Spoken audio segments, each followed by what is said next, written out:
Hello everybody, welcome back to HardReset.Info channel. In today's video, I'll show you how to easily manage TCP IP settings on your CANON i-SENSYS MF657.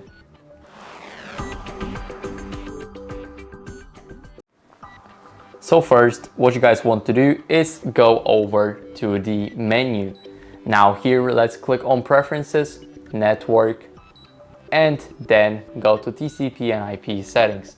So as you guys can see here, we have the IPv4 settings, IPv6 settings, DNS settings, WIN settings, LPD, RAW settings, and here we have a lot more like use FTP path mode, IPP print settings, HTTP, IPsec, MTU size, and port number settings. So here we have all of it, and here basically we will be able to change that.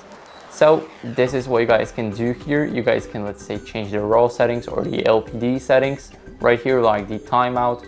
You guys can change it, then click on apply, or decrease the minutes, increase them, and that's basically how it works. So I hope this video helped you. If it did, don't leave a like, sub, and a comment, and I'll see you in the next one.